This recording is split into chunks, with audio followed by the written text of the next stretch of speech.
Hi, everybody, and welcome to Story Chats. My name is Bernadette O'Keefe, and I'm the Communications Manager at Eden Invitation. Story Chats are just these little videos that we do where I hop on a call with a little beverage. Today I've got, it's a roasted barley that's ground down. And as I'm saying this, I realize I only know it by its name brand, but it's Polish, and it's good. I like it, but it's a nice warm bevy on a rainy day today. Anyway, I'm here with Emily, one of our community members, and we're here to talk about her life. Hello. Hi, Emily. How are you doing today? I'm doing pretty good, and I feel like I should also mention I am drinking jam ginger tea in my favorite watercolor Jane Austen mug. Oh, Jane Austen. I love it. Spiffy. Because did you study English or because I was like, oh, we've bonded over books before. I did. I studied English literature as an undergrad, and I specialized in medieval literature, which was really fun. Like hands down, probably one of the best choices I've ever made in academia. Nice, Yeah. nice. Yeah. Yeah, I myself have taken a Jane Austen class, but I was more your Brit Lit, more modern stuff. So that you were a little bit older on the timeline than I am, but yeah. What brought you to medieval literature? Actually, just curious. I had a professor in community college who described medieval literature as funny, and I had never heard that before and was generally surprised and also confused. Because when most people think of medieval literature, they think of something a little bit later. People tend to think of Shakespeare, and then they're like, oh, wait, earlier than that. And then they maybe think of Beowulf if they took that in high school. So I kind of like the high medieval stuff as well as the early stuff. So high medieval would be like Chaucer. So if you've seen A Knight's Tale, that Mm, is based on a Canterbury Tale. So there we go. yeah, so that's really what pulled me in was generally just having like literature with a sense of humor. Mm, That's the best kind of literature. nice. Hmm. Nice.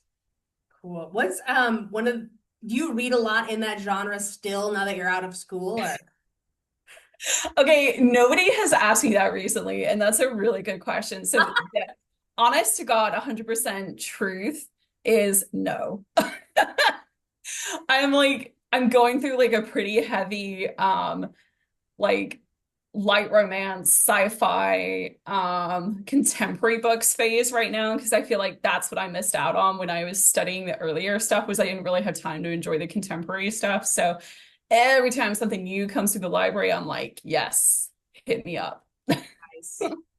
Which for context, then when you say it comes through the library, is that because are you still working in like library system stuff? Yes, I am a librarian and I specialize in outreach. So that means I do a lot of stuff in the community and I make a lot of networking connections that help build our library services beyond our physical branches because a lot of people don't or are not able to get to library branches that way. So it really helps if I show up with my dorky sense of humor and a bunch of books that people can check out. So Nice. really fun. Okay, for the record though, it is a job I never thought I would end up doing. Really? What did you think you were going to do? I thought I was gonna like live in the back stacks of an academic library and communicate 100% online, never to have to, initiate face-to-face conversations. And it turns out I'm really good at that, and that's how I ended up with this job. Nice. Okay, cool. I love that arc from academic to more person facing. That's not to say academics aren't person facing. I also was just on a track to maybe teach at a university and then I went, I don't think that's what I'm called to do actually. So, but yeah. Okay, cool. So Mhm. then in that track of like studying your medieval literature and like moving into library sciences and things, where along that like journey did you find Eden Invitation? Like what was that we talk about like story arcs. There's like usually like three or four happening at the same time. So there's like the like library arc that's happening. Where was the Eden Invitation one slash yeah, that experience? So, I actually, so it's like a series, like you said, it's like a series of narratives that were happening kind of all at once. So, I wasn't always a Christian. So, like I was raised in the faith, but I didn't really understand it personally and spiritually. I kind of just understood it more as like a source of stories, especially because I have a very, as we've already talked about, a pretty literary focused imagination. So my concept of God was very much built out of like folklore and mythology. But then when I moved to the US from England and I got exposed to people praying and interacting with Jesus on a more personal level, that kind of surprised me, first of all.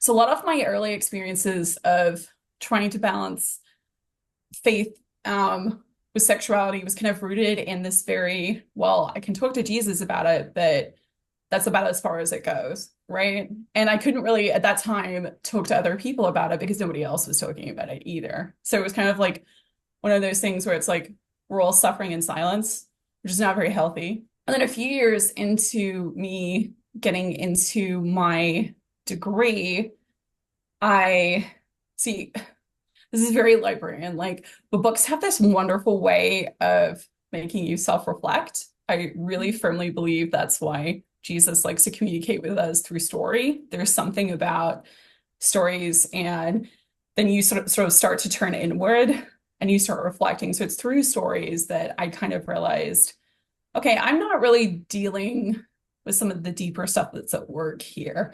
And I really need to kind of do that, you know? So as the scholar in me goes, I was like, okay, let's look at the literature. Let's see what different thoughts and opinions are on faith and sexuality.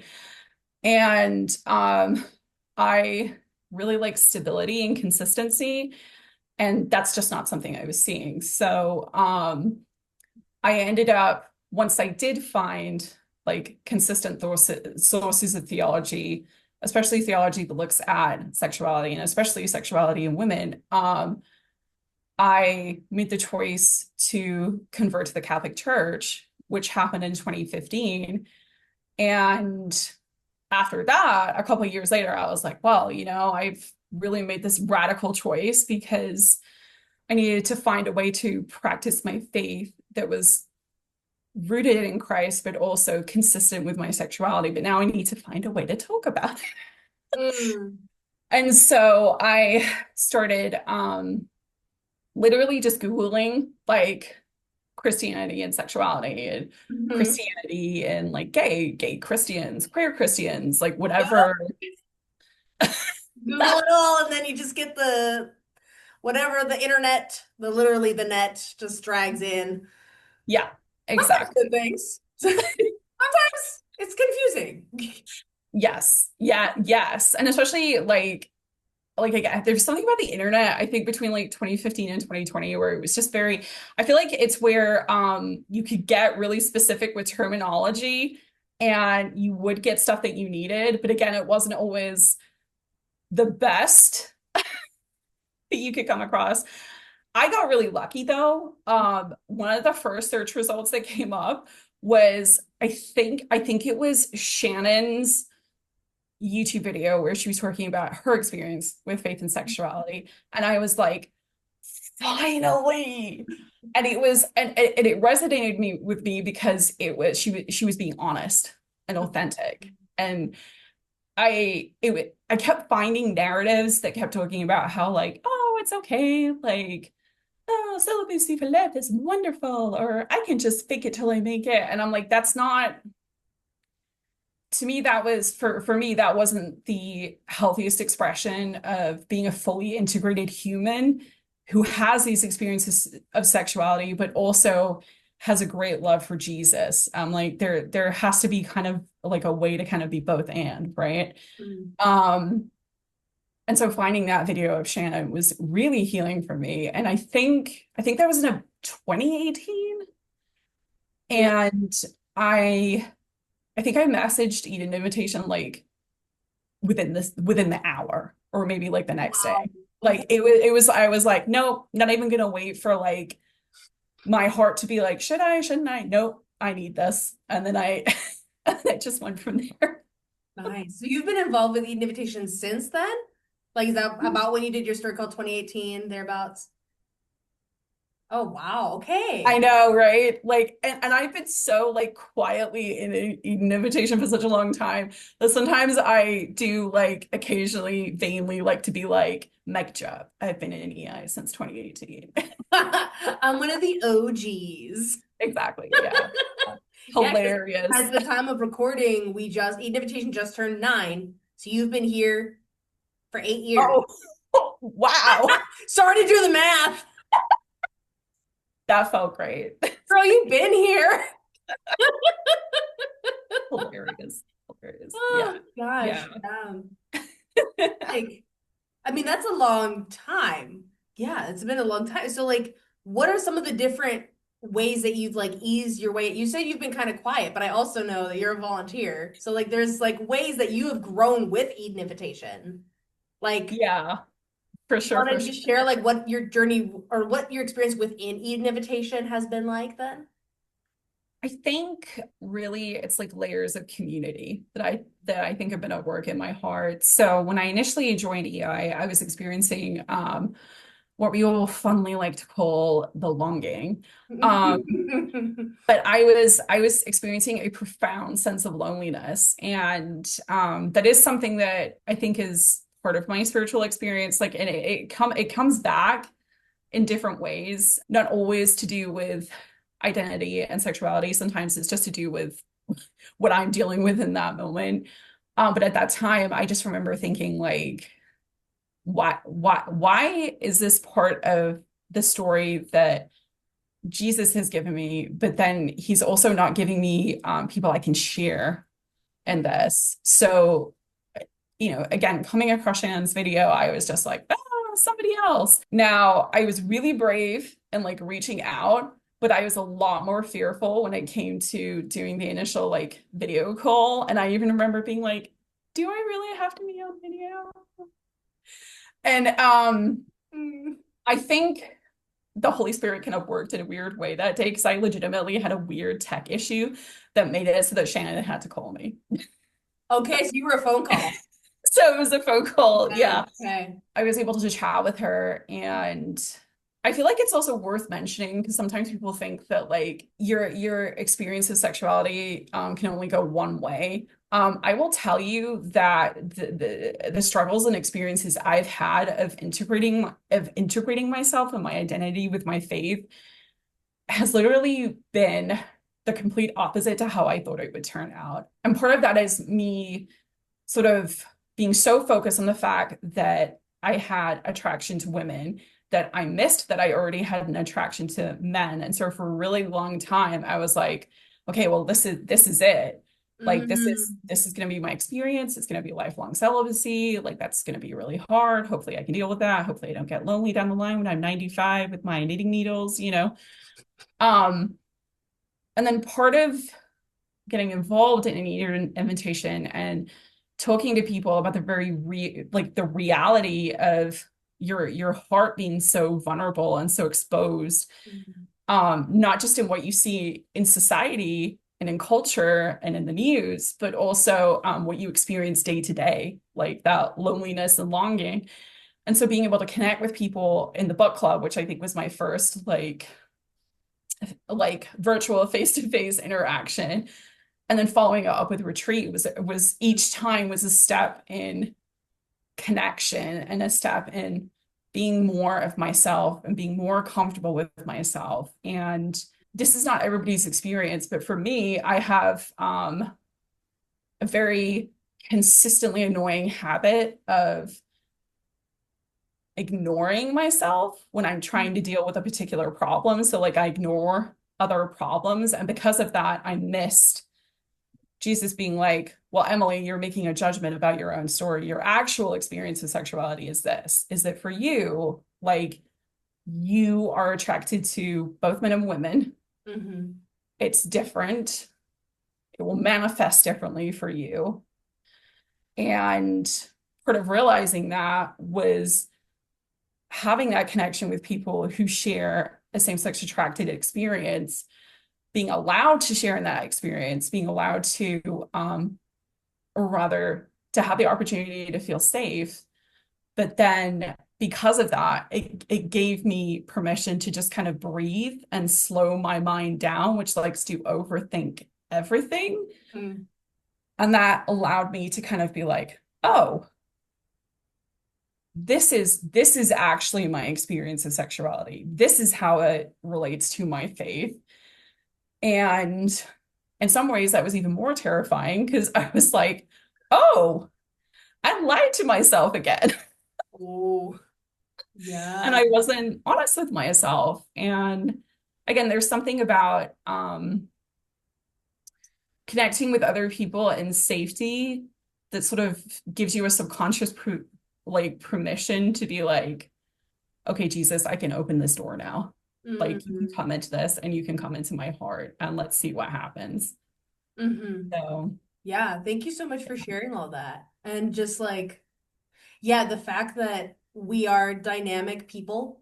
Gosh, yeah, I just even for myself, I've used different words throughout everything from my introductory emails, like this is how I describe myself and my experiences, to like just a couple years ago to like now what I would use. I've used a wide range of language in my own story and just like the permission that like that's okay because you're just trying to understand it because so often it's like I've been in my own echo chamber hearing I get like words from media and other people come in, but if you don't have a chance to like process that with another human who also shares your yearning for God and like is dedicated to be like, no, like I want to walk with you in this direction with you. Like that's and like that safety of that space. You just learn to know like what that means for you and your unique heart and your like how God made you. Because I've also met people who they come to eat an invitation, they're like, oh yeah, well, it's not that big a deal. And then they're like, oh no, this is actually like I'm predominantly attracted to the same sex and I feel a call of celibacy on my heart. So now I'm going to do like live my life in this way. Just like that clarification of who you are. mhm. And that aspect being clearer allows other things to be clearer. Yeah. Cool. Yeah, yeah. Yeah. And I think it's a gift too, like, and this is something I was thinking about when you were talking about like having gone through the stages of how you're choosing to self-identify or different pathways, if you will. I think it's also a privilege to be able to do that with the same group of people. Like, Mhm. because I still regularly communicate with some of the people to whom with whom I was processing that experience with. And in fact, I think some of them are still in my Hearth group. So like, you know, Yeah. and I should say West Coast, West Coast, West Oh my Coast. gosh. Legally required to say that at this point. I think that I don't know the order of videos in which this goes, and so this might need to be cut, but I'm pretty sure Rowan said that as well. And I do what you need to do, but I could not resist. I it could just stay in because you know what this is flavor man flavor. So I love that she said it too. Right on, right on. right. That's what I'm saying. Oh my gosh. Fun. Yeah. Gosh, yeah. Which I mean, this like speaking about the like particular experience and like that coming to light more, how have you seen like just God's particular love for you? I like you kind of highlighted it in some ways, but if there's like something within Eden Invitation, like a retreat or a book club where you're like, wow, this is actually speaking directly to me and like a particular part of my heart. Like this is clearly God meeting me here. Like if it's a particular instance or like again one of those arcs that we maybe haven't covered yet, like yeah. Definitely. So the retreats just hands down are always so good because it's a place where I feel like people who do wrestle with their sexuality and they're trying to figure out a way to kind of pair their sexuality with their faith, if you will, fate. Oh. I felt like the retreats or feel like the retreats are a wonderful place where people can just be fully themselves and you don't feel like you have to code switch, or you don't feel like you have to like um Bernadette, I hope this is okay that I say this. You can say it. Yeah, go ahead and say Like it. be more straight, like straight presenting, Oh. like or like and not just in like clothes or in body language, but like in speech and in the conversations you have, like at home in the workplace, depending on your level of comfortable like comfort in being out to people around you. Um it can be really mentally exhausting. So to be in a place where you can just emotionally just fully be yourself without any question at all is probably one of the most valuable things that you can participate in and offer for people who are hurting, like, or who have experienced hurt and who are seeking a place where they can encounter Jesus, in the intimacy of friendship and community. It's so underrated. So that's generally, but specifically, Mm. I would say probably the first book club I was in because we read, I think it was Bernadette, you're gonna have to help me with this. It was the one about the cup. Like, can you drink the cup? There you go. Oh, the cup. Yes. Can you Thank drink you, the cup? God. It's literally called Can You Drink the Cup? It's Hank Yes. Allen. Yeah. Yeah. Pretty like well read in this community. But Yeah. that was the first time that I had seen my experience of sexuality being framed in a way that it was Jesus gently inviting me to say, like, to like fully ask myself, like, will you still follow me even if this means, because I have a very deep fear of being alone and being abandoned and of being rejected. It's, I mean, it's such an incredibly painful experience, but we know our Lord dealt with that when he was on the cross. So to have him internally ask you, like, is this something that you could walk with me in? Can you drink this cup with me? Mm, I think was a pretty impactful moment in that I was able to say, okay, but maybe give me a smaller cup at first. And progressively it gets bigger. But it was the first time I'd really asked myself that. And it was the first time I was able to say yes. Like, mm, whatever happens, Lord, like, whatever happens, because I can't imagine being anywhere that's not with you. mm, And that's always what I come back to, even in the hardest moments. Like I just always come back to like, but you're where I want to be.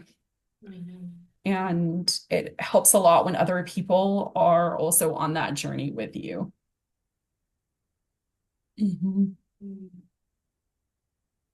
Thank you, Emily. That was beautiful. And thank you too for being like you mentioned earlier that like Shannon's honesty and like her posting early on was what like brought you in and just I'm really grateful for your honesty and the like yeah, it's a lot of fun to be here, but it's also really hard sometimes. Just like Yeah. that it's just like that experience of community and knowing that you're not alone. And even just like in that most intimate space, you're not alone because you're with Jesus. And that's it's just a really good reminder. Really good. So thank you. Yeah. It's just really great to hear the importance of community that's played for you. And I know that you are a Hearth Group Coordinator. That's specifically the volunteer you are. Would love for you to share like what's your experience with that been? What I can words. I English majored. What do you do as a Hearth Group Coordinator? What is that thing that you do and do? Yes. What is the thing you do? Forsooth, it's no. I Very. So I actually took this on in the middle of grad school, which I was really nervous about because it's really hard to be working, going to school, and also like, oh, here's something else. And like it was particularly important to me to like really consider whether or not that was something I had the capacity for because of the vulnerability that's present when you sort of step up in a different role in EI where you're more than just like a member showing up every 2 weeks going, hey, like it's there's a little bit more depth to it and there's more care. And I think that was one of the biggest things that I noticed when I said yes. I mean, first of all, I was able to work with the amazing Anna, who makes everything so much better always. It was, it's been a lesson in, first of all, understanding the kinds of things that people trust you with and sort of really like they're trusting you with their safety, right? A place where they again can be themselves. And your role is to sort of create that space and then make it accessible for people. And it was really hard to make that switch from member to leader only because I was like, oh, I'm going to be entering this place of like safety from a different angle. But it's allowed me to, again, I have the privilege of, first of all, being humbled because there are definitely days when I show up and I'm like, listen, y'all, I've had a day. So I am going to be fully honest with you and request that if you don't mind, could you do the readings for Lexio Divina? And I always remind people that they don't have to do it. Like that's just a need that I ask for. And then it's just really that's just an example of you're just showing up as yourself, right? Like you're Mhm. showing up with the capacity that you have and you're still making it work. And I have seen some amazing conversations that have started like in particular Alexio Divina, where when we're doing Alexio, there's just such a fruitfulness that comes out of us being honest about where we all are. And Mm. I think that's the joy of being a leader is that you get to see that and you Mm. get to again make it easier for people to access that joy and that safety. And if you do a social call like we do, also the competitiveness. Oh, We okay. play games. Okay.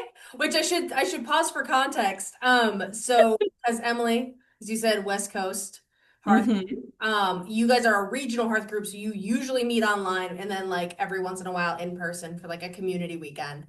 Correct. Yeah. Yeah. So each Hearth group kind of like based on the people who are, regularly showing up. This is the people you're walking with.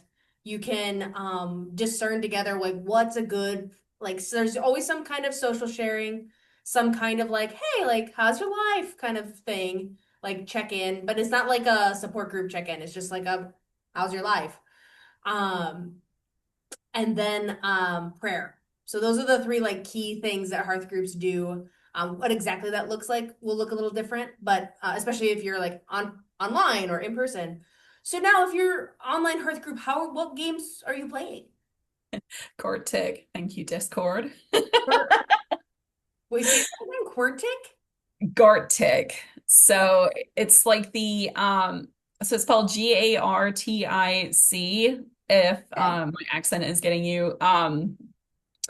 But it's the game that you can play when you're doing like a video call with people on Discord. And I think it's absolutely hilarious because I have seen people get really into the know your it's not know your meme, that's just the resource we use if we don't understand it. But it's like you have to pick like a GIF or a meme that fits like a particular phrase. Um Oh, yeah. Or and then there's the other one where like I forgot what that one's called, but it's where you like type something out and then you draw a picture and then the next person like kind that's of like writes out what they telephone. think the picture. Yes, thank you. Yeah, Yes. And it is fun. so funny. And I had a Hearth group member a couple months ago because I wrote something really complicated and they were like, I would like to see you draw this. And I was like, I'm going to admit, I don't think I could. We're very honest with each other around here.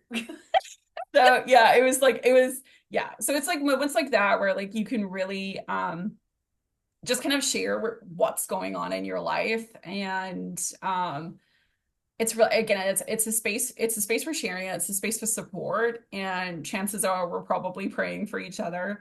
Then it's also a space to, get humbled while you're playing Gartic. Because I cannot draw.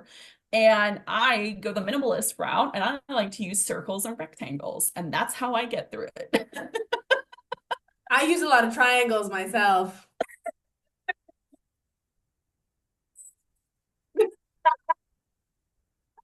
I love that. I love that. That was that Thank was that was peak. you. I think I'm funny. Um, oh, well, Wait, Emily, it's been so good to chat with you today. As we've been doing for some of these videos, I would love to end with a little toast. sure. So with your tea in hand, especially too, like this is and actually this is a great moment to share.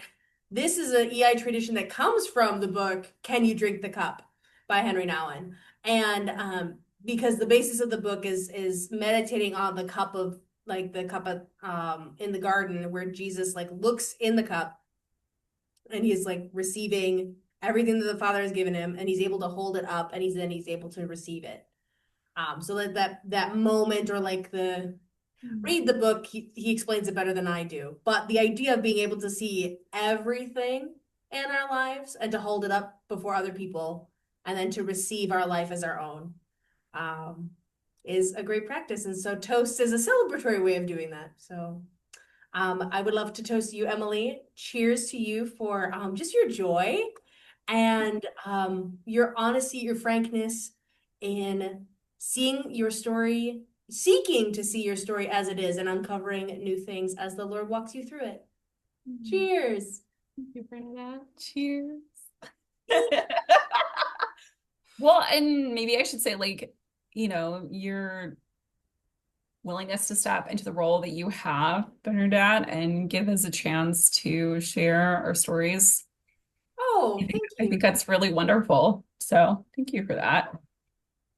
Cheers. No. I appreciate that. Thank you. Oh, but truly, thank you so much, Emily, for your time and for your Yeah. service to this community. Like, it's not a small thing to be a volunteer because Mhm. you do a lot of work that volunteer, not paid.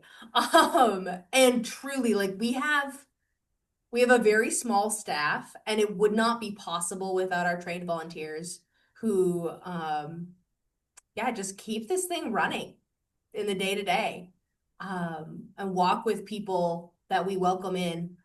So thank you so much Yeah, for, of course. yeah, just thank you for your time and for sharing not only your time, but also now your story through these little videos.